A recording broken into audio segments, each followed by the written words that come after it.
우리 기도하심으로 피우다 시작합니다. 하나님 감사합니다. 오늘도 새 날을 주시고 주의 말씀을 묵상합니다. 오늘 이 악한 포도원 일꾼들의 비유를 통하여서 무엇이 이들을 이렇게 악한 이들로 만들었는지, 오늘 그 악함이 내 안에는 어떻게 작용하고 있는지 주님 말씀을 통해 깨닫는 시간들이 되게 하여 주시옵소서. 감사합니다. 예수님 이름으로 기도드립니다. 아멘. 오늘 저희가 함께 살펴볼 말씀은 누가복음 20장 9절에서 19절까지 말씀 함께 살펴보겠습니다. 그가 또 이 비유로 백성에게 말씀하시기 시작하시니라. 한 사람이 포도원을 만들어 농부들에게 새로 주고 타국에 가서 오래 있다가 때가 이름에 포도원 소출 얼마를 바치게 하려고 한 종을 농부들에게 보내니 농부들이 종을 몹시 때리고 거저 보내었거늘 다시 다른 종을 보내니 그도 몹시 때리고 능욕하고 거저 보내었거늘 다시 세 번째 종을 보내나니 이 종도 상하게 하고 내쫓은지라. 포도원 주인이 이르되 어찌할까 내 사랑하는 아들을 보내리니 그들이 혹 그는 존대하리라 하였더니 농부들이 그를 보고 서로 의논하여 이르되 이는 상속자니 죽이고 그 유산을 우리의 것으로 만들자 하고 포도원 밖에 내쫓아 죽였느니라. 그런즉 포도원 주인이 이 사람들을 어떻게 하겠느냐 와서 그 농부들을 진멸하고 포도원을 다른 사람에게 주리라 하시니 사람들이 듣고 이르되 그렇게 되지 말아지이다 하거늘 그들이 보시며 이르되 그러면 기록된 바 건축자들이 버린 돌이 모퉁이의 머릿돌이 되었느니라 하며 어찌미냐 무릇 이 돌 위에 떨어지는 자는 깨어지겠고 이 돌이 사람 위에 떨어지면 그를 가루로 만들어 흩으시리라 하시니라. 서기관들과 대제사장들이 예수의 이 비유는 자기들을 가리켜 말씀하신 줄 알고 즉시 잡고자 하되 백성들을 두려워하더라. 네, 이제 오늘 본문은 오늘 본문 역시 이제 계속 어제부터 살펴보고 있는 이 고난 주간 그 셋째 날 일어난 사건들을 이제 기록하고 있죠. 흔히 이제 이것을 악한 포도원 농부의 비유라고 불립니다. 그래서 이 비유는 마태, 마가, 누가, 공관복음 전체에 소개되고 있는데요. 관점들은 조금씩 다르지만 비슷한 맥락에서 이 교훈이 주어진 것들을 보게 됩니다. 우리 먼저 9절 한번 읽어보겠습니다. 9절 그가 또 이 비유로 백성에게 말씀하시기 시작하시니라. 한 사람이 포도원을 만들어 농부들에게 새로 주고 타국에 가서 오래 있다가 이렇게 이제 본문 배경이 시작됩니다. 그러니까 사실 뭐 저희는 이게 잘 이해 안 될지 모르겠지만 이 비유가 등장하는 사건, 그러니까 이 당시 팔레스타인 그 사회적 배경을 근거로 하고 있었기 때문에 이것을 지금 예수님에게 듣고 있는 이들에겐 별 무리가 없이 쉽게 전달되었고 그래서 백성들도 다 이해가 되고 나중에 서기관과 대제사장들이 이거 우리한테 한 말이구나 스스로 명확하게 알 수 있게 된 당시 시대적 상황을 배경으로 한 비유인 것이죠. 왜냐하면 당시에 이제 팔레스타인 그 본토의 토지를 소유하고 외지에 거주하고 있는 유대인들 혹은 로마인으로서 팔레스타인의 땅을 사던 자들이 많이 있었던 것이죠. 그래서 이제 우리가 흔히 그 디아스포라라고 말하는 그러니까 팔레스타인 지역의 그 외국인 지주나 그 외국에서 살고 있는 유대인들 디아스포라라고 불리우는 유대인들이 자신의 땅을 소작인들에게 주고 이제 그 포도원의 수확의 일부를 상납받고 나머지는 소작인들의 몫으로 주는 제도가 그 당시엔 아주 흔히 이제 있었던 일. 그래서 이걸 뭐죠? 네, 지주와 일하는 사람의 비유로 사실 여러 번 이제 있었던 일이죠. 그래서 포도원 주인이 포도원을 개척하여 그 투자금을 이제 회수하고 이익을 얻게 되는 그러한 시스템인데 근데 이게 포도원을 개척하고 투자한 자본금을 회수하고 이익을 얻기 위해서는 상당한 기간이 이제 걸렸다고 해요. 왜냐하면 포도를 이제 심으면 바로 포도가 나는 게 아니라 그 포도가 심어서 상품적 가치를 되기까지 포도는 한 5년 정도 시간이 걸린다고 해요. 포도나무를 심은 지 5년 정도는 지나야 상품적 가치를 지닌 열매를 맺게 된다고 해요. 그럼 4년 동안 이 포도원 소작인들은 아무것도 상납할 수가 없고 그래서 이제 포도나무 사이사이에 곡식을 심어서 생계를 유지하거나 지주로부터 경제적 지원을 받아야 이것을 이제 해결할 수 있었다고 합니다. 그러니까 여기서 지주가 포도원을 소작인들에게 나눠주는 건 포도원만 빌려준 게 아니라 그들의 생계에도 책임져야 하는 어떤 그런 관계 속에 있었다. 이것을 이제 알 수 있게 되는 것입니다. 그러니까 포도원 주인이 포도원을 만들어서 농부들에게 새로 주었다는 말은 포도원에 필요한 모든 환경을 준비하는 것은 물론이거니와 그리고 4년 동안은 아무 이의 없이 계속적으로 투자만 해야 했다는 것을 의미하죠.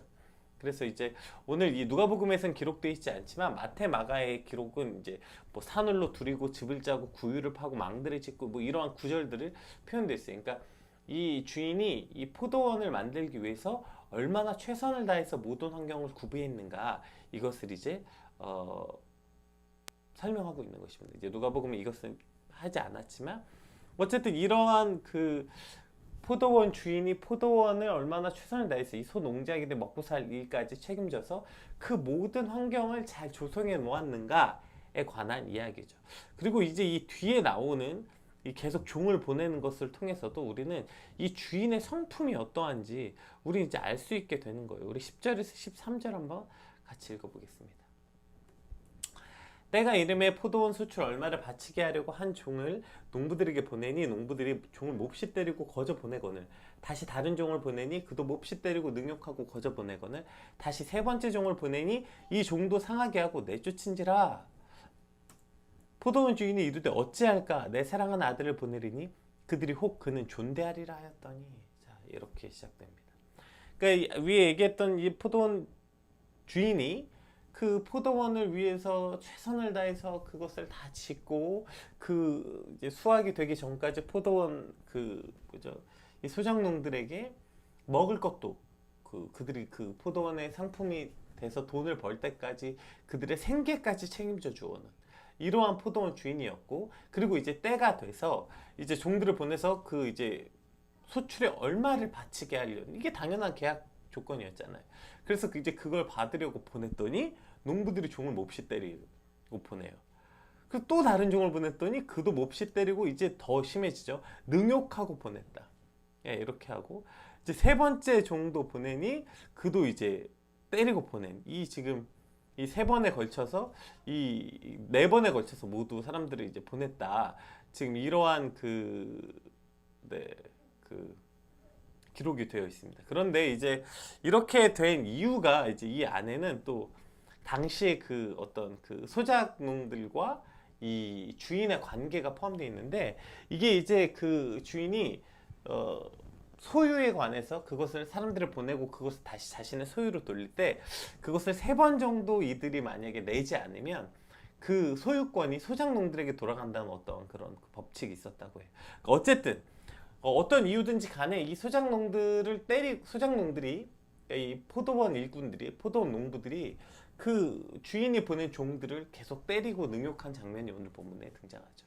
자, 이것이 어떤 걸 우리가 볼 수 있을까요? 사실 이 주인이 얼마나 성실하고 신실한 사람인가에 대해서 우리는 사실 이미 그가 포도원을 만들어서 농부들에게 새로 줄 때, 그래서 타국으로 갈 때 이미 그때 그 농부들을 위해서 얼마나 세심하게 그 포도원을 다 만들어 놓았고 와서 일만 하면 되도록 세심하게 다 배려한 사람이었는가만 봐더라도 이 주인이 얼마나 성실한 주인인가 신실한 주인인가 이걸 알 수 있어요. 게다가 첫 번째 종들을 보냈습니다. 그랬더니 어떻게 했어요? 종을 몹시 때리고 보냈어요. 소출을 하나도 주지 않고, 그러니까 이제 당연히 주인에게 바쳐야 될 걸 주지 않고 오히려 그것을 받으러 간 이 주인의 종들을 때렸다고요. 사실 이미 이때 그러면 주인이 무슨 힘이 없는 사람이었습니까? 주인이 아니었죠. 뒤에 나오죠. 그래서 이미 그때 진멸할 수 있는 주인에게 모든 군사도 있고 능력도 있었겠죠. 아니면 관원들을 동원할 수도 있었겠고요. 그럼 이미 첫 번째 때 충분한 명분이 있는 거 아니에요? 이미 첫 번째 얼마나 황당하겠습니까? 주인 입장에서 내가 얼마나 내 걸 저렇게 최선을 다해서 성실하게 포도원을 예쁘게 가꾸고 망대도 짓고 내가 다 해놓고 와서 일하라고 사람만 불렀는데, 근데 이것들이 내가 몇 년을 기다려줬는데 근데 그 종을 오히려 때려서 보내니 주인 입장에서는 이미 이때 군대를 밀고 들어와서 이 농부들 전부 다 싹 다 진멸하더라도 당연한 거였을 겁니다. 그런데 이 주인이 그렇게 하지 않고 다시 종을 보냅니다. 그리고 또 종을 보내요. 세 번이나 종을 보내요. 왜 이렇게 종을 보내는 거예요? 그러니까 이 주인이 얼마나 성실한 자인지 성실한 주인인지 알 수 있게 되는 것이죠. 주인은 주인으로서의 역할에 최선을 다하는 거예요. 주인으로서 성실하고 신실하도록 한 번 더 기회를 주고, 한 번 더 참고, 한 번 더 그 종들에게 그 종으로서 그들이 종으로서의 역할을 감당할 수 있도록 최선을 다하고 있는 것이죠. 사실 이미 첫 번째 심판을 받아도 아무 할 말이 없는 악한 포도원 일꾼들이었지만, 그러나 주인은 그 일꾼들이 일꾼들로서의 역할을 감당할 수 있도록 한 번 더 참고, 주인이 주인으로서 얼마나 성실하고 신실하게 이 일을 했는가, 이것들이 표현되어 있는 것입니다. 얼마나 성실하신 분입니까? 얼마나 신실하신 분입니까? 그리고 이 성실함과 신실함 안에 뭐가 포함되어 있을까요? 당연히 이 일꾼들을 아끼는 주인의 마음이 있는 것이죠. 왜 또 참고 또 참았을까요? 물론 주인의 성실하심과 주인의 신실하신 성품이기도 하고요. 그 안에 뭐가 들어있어요? 그 일꾼들을 향한 긍휼함, 일꾼들을 사랑하심이 있는 거죠. 한 번 더 기회를 주고 그들을 귀하게 여겼기 때문에, 그들은 그렇게 배은망덕한 짓을 했지만 한 번 더 기회를 줬던 건 이 일꾼들을 사랑하는 주인의 마음을 알 수 있게 되는 것입니다. 이것이 이 주인과 종의 관계였음을 우리가 볼 수 있게 됩니다. 아, 이 주인이 이렇게 성실하고 신실하신 분이구나. 그리고 이 주인이 이 성실하고 신실하신 바닥에는 이 악하고 배은망덕한 종일지라도 그들을 향한 주인의 사랑이 어떠한지 알 수 있게 되는 것입니다. 오늘 우리 삶에도 마찬가지 아니겠습니까? 그래서 우리가 하나님을 향해서 신실하신 주님, 성실하신 주님, 시편 기자도 그래서 하나님을 성실하신 주님, 성실하시다 이렇게 표현하죠. 사실 여러분, 하나님이 성실하실 필요가 뭐가 있습니까? 근데 그럼에도 그것이 그 하나님의 성품이라는 거예요. 하나님은 늘 우리를 그렇게 신실하고 성실하시게 나의 아버지로서, 우리의 하나님으로서의 역할들을 감당하고 계신 분이시라는 것입니다. 그분은 그래서 오늘도 신실하시게 배은망덕하고 우리가 그 하나님의 기대에 아무것도 하지 않고 악한 일을 저질렀을지라도 그분 성품이 성실하시고 또 신실하시기 때문에 우리를 또 참으시고 이해하고 계신다는 것. 그리고 그 안에는 그 일꾼들을 향한 긍휼함과 사랑함으로 오늘도 우리의 악함을 기다려 주시고 돌이키기를 원하고 계신 하나님의 마음을 기억하게 된다는 것입니다. 그런데 어떠한 착각들이 있어요? 지금 여기서 첫 번째 생각해 봅시다. 여기서 왜 이 포도원 일꾼들이 왜 지금 이 종을 그냥 때리고 보냈을까요? 그것도 여러 번이나. 아마 여기서 우리가 이제 첫 번째 유추해 볼 수 있는 건 아마 주인의 요구가 부당하다고 느껴졌겠죠. 주인의 요구가 아마 그들에게 부당하다고 느껴졌으니까 지금 이와 같이 했을 것입니다. 마치 주인이 되게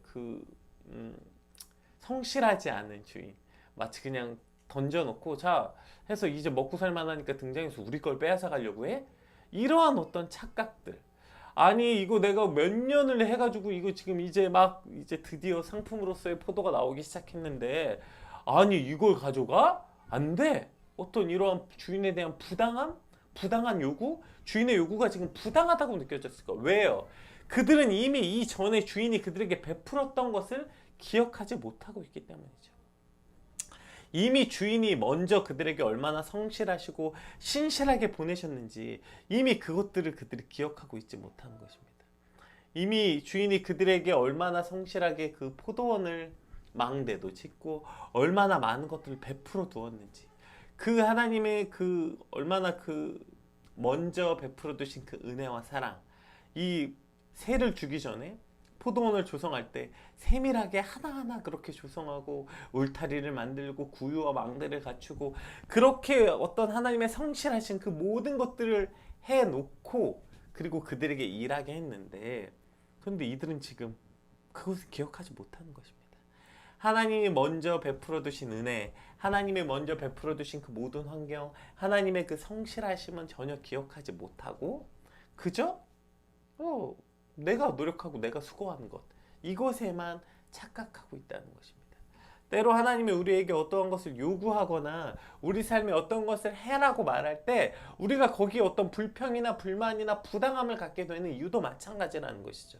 우리가 그 앞에 불평이나 부당하다고 말할 것이 아니라 이미 하나님께서 그 모든 것을 갈 수 있도록 조성해 주셨고 허락해 주셨고 이미 그것을 위해서 우리 안에 이미 베풀어 두신 그 놀라운 어떤 계획하심, 우리가 얘기했던 성실하신 하나님이 이미 성실하시게 우리에게 최선을 다했다고요. 그 성실하심에 비하여서 우리에게 요구하는 것 아주 지극히 작은 일부분인데 우리는 마치 그것을 부당한 요구처럼 여기는 착각에 빠지게 된다는 것입니다.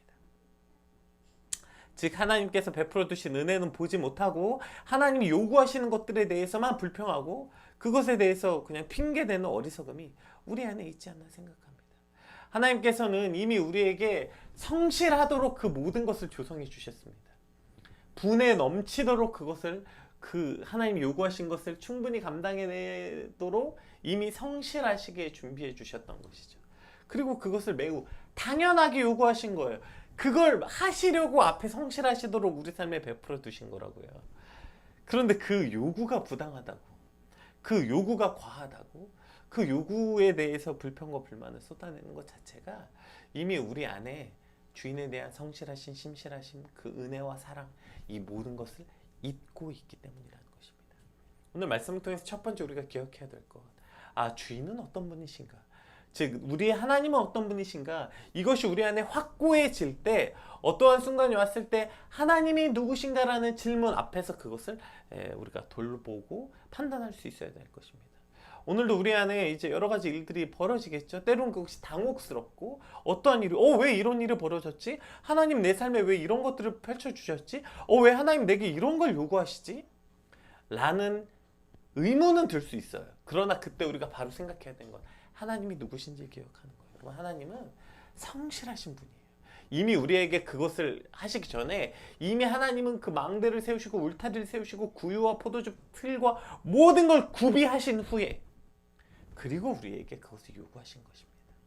하나님이 그렇게 성실하시고 신실하시다는 것, 그리고 그 요구에 우리가 미치지 못하고 그렇게 못 본 척하고 못 들은 척하고 그렇게 불순종하고 심지어 그 종들을 때려 보내는 악함을 저질렀을지라도 그럼에도 불구하고 그 악한 일꾼임에도 불구하고 그 악한 일꾼들을 여전히 사랑하시고 긍휼히 여기셔서 우리에게 또 기회를 주셨던 하나님이라시라는 사실을 우리가 기억할 때 그것을 근거로 우리가 그 사건들을 보게 될 때 우리는 그 안에서 불평과 불만이 아니라 하나님을 바라볼 수 있게 되고 순종과 감사함으로 나아가게 될 수 있을 것입니다. 자, 그리고 나서 그래도 이제 주인이 마지막 수단을 쓰죠. 내 사랑하는 아들을 보내면 그는 환대할 것이다, 이런 생각을 해요. 자, 그 14절 볼게요. 농부들이 그를 보고, 자 이제 아들을 보냈더니 농부들이 그를 보고 서로 의논하여 이르되 이는 상속자니 죽이고 그의 유산을 우리의 것으로 만들고자 우리의 것으로 만들자 하고 포도원 밖으로 내쫓아 죽였느니라. 자, 그런즉 포도원 주인이 이 사람들을 어떻게 하겠느냐? 자, 이제 이게 사실 본론입니다.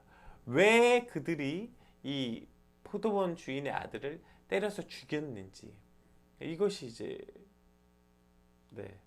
그 오늘 본문 핵심인 것이죠. 제가 이것 때문에 사실 오늘 본문 제목을 무엇이 이들을 악하게 했는가, 아까 말했던 첫 번째 주인을 잊었기 때문에, 주인이 어떤 분인지 잊었기 때문에, 그리고 지금 이것이 이제 두 번째 이유고, 아마 사실 첫 번째 그 주인이 누군지 잊었기 때문에 유추해 볼 수 있는 거고, 본문 안에서 기록되어 있는 왜 이들은 악한 종들이 되었는가, 그리고 이들이 악한 종이라고 말한 이유가 무엇인가 여기 있어요. 왜요? 그들이 이것은 자신의 소유라고 생각했기 때문이에요. 그러니까 지금 이 악한 종들이 왜 악하게 되었냐면 이 소유가 누구 것인지 잊었기 때문이에요. 자, 그들은 서로 의논해요. 어떻게 해요? 자, 이 상속자를 죽여버림으로써 포도원의 소유권을 차지하기로 결심한 거예요. 이 포도원의 소유를 이제 내 것으로 하고 싶은 거예요. 당시 소작료를 받아야 할 주인이 3년 이상 나타나지 않을 때에는 소작농이 그 땅의 주인 될 수 있는 법이 있었어요. 그뿐 아니라 그 아들은 포도원 주인의 외아들이었기 때문에 상속자가 없게 되면 포도원은 자연스럽게 이 악한 농부들이 차지할 수 있었을 것이라고 이들이 판단했던 거죠. 따라서 그들은 자신들의 이권을 위해서 포도원 주인의 아들을 죽이려는 실로 너무 말도 안 되는 결정을 내렸어요. 결국 이것이 내 거로 만들겠다, 내 것이다 라고 생각하는 그들의 마음에서부터 그들의 악함이 시작됐고요. 오늘 결론에 나오는 이 서기관들과 대제사장들이 예수의 이 비유는 자기들을 가리켜 말씀하신 줄 알고 왜 이들이 이것을 자기 것인 줄 알았어요? 지금 이 일련의 사건들, 예수님이 오셔서 성전을 정화하시고 거기서 물건 파는 자들 다 내쫓으시고 그리고 이러한 그 가르침을 계속 주시고 그 했던 어떤 이 뭐죠? 이러한 일련의 사건들, 네. 그리고 그들이 와서 예수님에게 그 이 뭐죠? 질문, 세례가 하늘로부터 왔냐 사람으로부터 왔냐 이러한 질문, 이 모든 일련의 사건들을 통해 사실 이들 마음속에선 명확하게 예수님은 뭘 묻고 있는지 알았어요. 누가 주권자이냐, 누가 주인인가. 그러나 이들이 예수님을 죽이고자 했던 이유가 뭐예요? 인정할 수가 없는 거예요. 왜요? 그거 자기 거라고 생각하거든요. 내 재산, 내 거. 예수님을 왜 죽이려고 해요? 자신들이 내 거라고 여태까지 생겼던 권력, 그리고 그 재산, 사람들의 어떤 인정, 이 모든 것들, 내 거라고 생각하는 내 소유가 빼앗길 것만 같은 두려움, 이것들이 흔들리거나 위협받고 있다고 생각했기 때문에 지금 예수님을 죽이려고 했던 것이죠. 마치 오늘 이 포도원 일꾼과 같은 이유인 것입니다. 그래서 이들은 알고 있었어요. 이게 지금 자기들에게 하는 말인 거. 명확하게 알 수 있었던 거죠. 서기관들과 대제사장들이 이 비유가 자기들을 가리켜 하신 말씀인 줄 그 눈이 어둡고 귀가 어두워서 듣지 못하는 저들도 깨달았어요. 그렇다면 오늘 우리는 어떨까요? 이 비유를 이 악한 대제사장들과 서기관들도 깨달았는데 혹 오늘 우리는 깨닫지 못하고 있는 것 아닙니까? 여러분, 이 비유가 서기관들과 대제사장들만을 향한 비유입니까? 아니요. 이것은 오늘 우리를 향한 비유이기도 하는 것이죠. 왜요? 내 것이라고 소유권을 주장하고자 할 때, 이것이 내 것이라고 착각하고 내 소유를 말하고자 할 때 결국에 소유권에 대한 욕심, 소유권에 대한 분쟁, 이것이 우리 안에 생겨날 때 우리도 이 악한 종이 될 수밖에 없는 것입니다. 이 악한 일꾼이 될 수밖에 없는 거예요. 처음부터 이야기했던 그 아담과 하와가 이 땅에 와서 아담과 하와를 창조하시고 아담과 하와가 죄가 들어왔던 그 모든 이유도 사실 소유권 문제 아니었습니까? 너희가 하나님같이 되리라. 그래서 선악과 먹지 말라. 이 모든 것이 다 너희의 소유인 것처럼 내가 너희에게 위임했지만 저 선악과는 먹지 마. 이 소유권이 나는 소유권자가 아니지. 나는 그냥 일꾼이지. 맞아. 이 밭에 주인이 계셨지. 이것을 기억해야 되는 거예요. 그런데 까먹어요. 그 밭을 주인이 줬는지. 왜 내가 노력해서 내가 일군 것 같거든. 내가 모내게 하고 내가 막 포도 막 가꾸고 이제 열매 나오면 내 거 같거든. 뭘 까먹은 거예요? 그 밭이 애초에 내 게 아니었는데, 밭이 내 게 아니었고 그 밭에 돈에 들어가는 모든 기반 재반 시설들도 이미 주인이 다 베풀어 두신 거예요. 나는 와서 일만 한 거라고요. 나는 거기에 투자한 돈도 없고 뭐 한 것도 없어. 그냥 와서 일만 한 거라고요.